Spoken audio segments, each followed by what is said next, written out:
Recognize that? Really simple, but distinctive intro to unbelievably cool song. This is, of course, the introduction, well, we'll play the rest of the song too, to One, which was it was the first big hit for Three Dog Night back in 1969.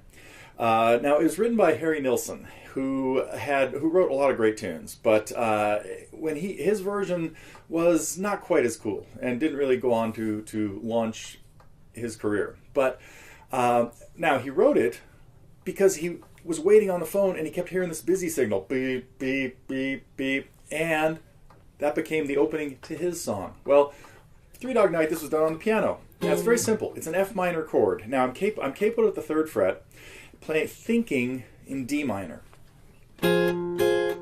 So this very simple chord is played with a D in the bass, an A, again, I'm thinking 3 frets lower than I really am. An A, an F, and a D at the 5th, 6th, and 7th frets of the top 3 strings.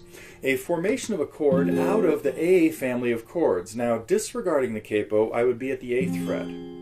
Counting the capo, I'm 5 frets above. So hence I'm thinking D minor. The key is really F minor because of capoing up the 3rd fret. So the original is in F minor. We're going to look at how to play in the key of F minor 2 different ways in this lesson.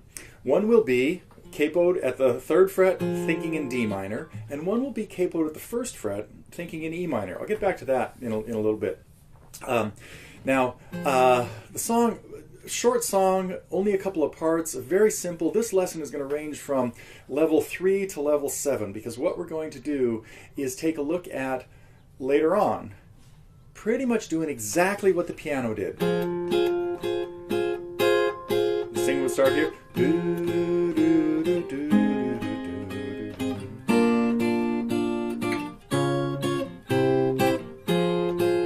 So we're going to work on the piano voicings.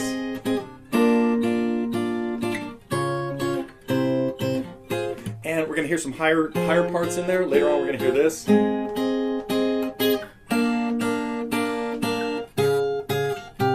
We're going to hear this.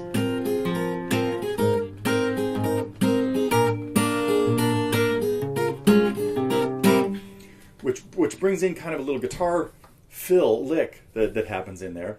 Now we're also going to look at a very easy way to play it on the guitar, thinking in the key of E minor. So rather than my D minor shape up here, I want to be capoed at the 1st fret and thinking in E minor. And we're going to work on a percussive strumming approach to this. And learning how to kill all our chords.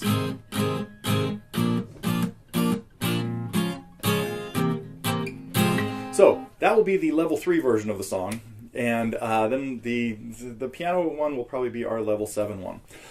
Really encourage you to listen to the original. The Three Dog Night version was sung by Chuck Negron, who is still with us, thankfully. Not everybody in Three Dog Night is, and still out performing, but just killer voice and belts this thing out at the end. I mean, this is really intense. So there will be no real like Neil singing in this lesson because I couldn't do it justice. But we will learn how to do all kinds of cool stuff with One, Harry Nilsson's song as done by Three Dog Night.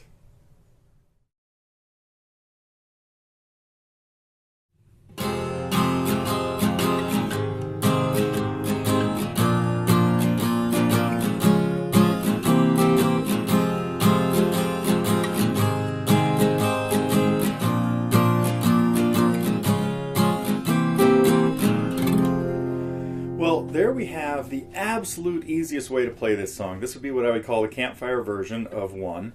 And I'm at capo at the 1st fret. I'm thinking in the key of E minor. I've got 5 or 6 chords. We have a little bit of something a little more complicated coming up in the bridge. But what I was doing there was just doing a very simple rock strum. I'm playing an E minor chord, down, down, up, down, up, with a little bit of swing. 1, 2, and 3, and 4, and G. 2, and 3, and 4, and 1. A, 2, and 3, and 4, and half measure each of C and B7. And I would even keep the same strum going. Down, down, up on the C, and down, up on the B7. So we could get away with just this. This is a level 2 version of the song because all you need to be able to do is keep that one strum going and play through those 4 chords. So our easy guitar version could really just consist of strumming through the chords, the campfire version. And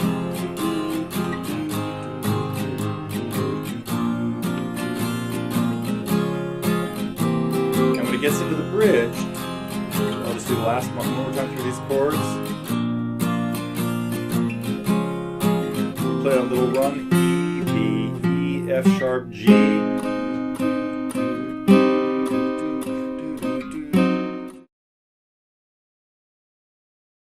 To really get the effect of what the piano is doing, we are mostly going to be grabbing the chords, playing bass notes only when chords change. So I'm grabbing usually 4 strings at a time. My three fingers are on the top 3 strings.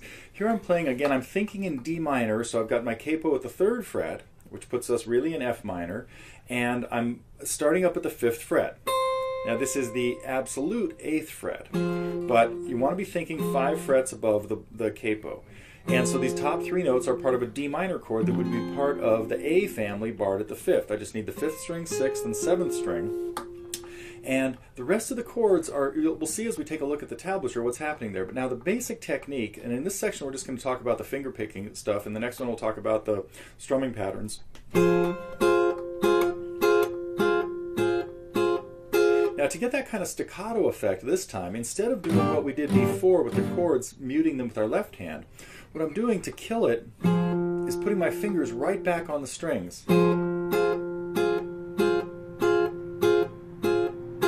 So that's how we open up this D minor, a couple measures in the intro.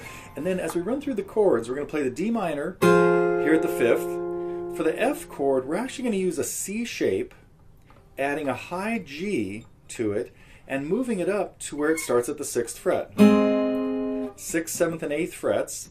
And I'm only going to play those strings, the 5th string, the 4th string, the 2nd string, and the 1st string. So this is a slightly unusual arrangement for your right hand as well.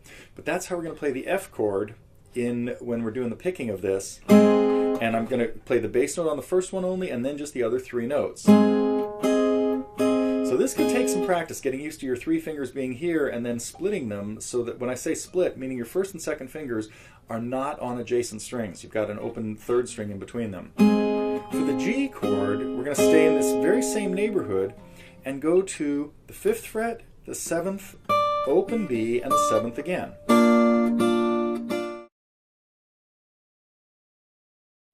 Well, I'm going to attempt to play through the whole piano version kind of slowly, so you could play along if you like, or you could at least do what, kind of play the parts you can and mess around with the other parts you can't. Let's take it from the top. A little slow. 2, 3, 4. Intro, 2 measures. Now we'd be in the first verse. Our F chord, our G chord, our B flat and the A. Repeating that. Second line of the first verse. Our G, and the B flat and the A. Now our instrumental, where we're going to add the high G, coming up right here. And our just 3 notes on the B flat and the A, and keeping the high. Now the F. We're in the second verse.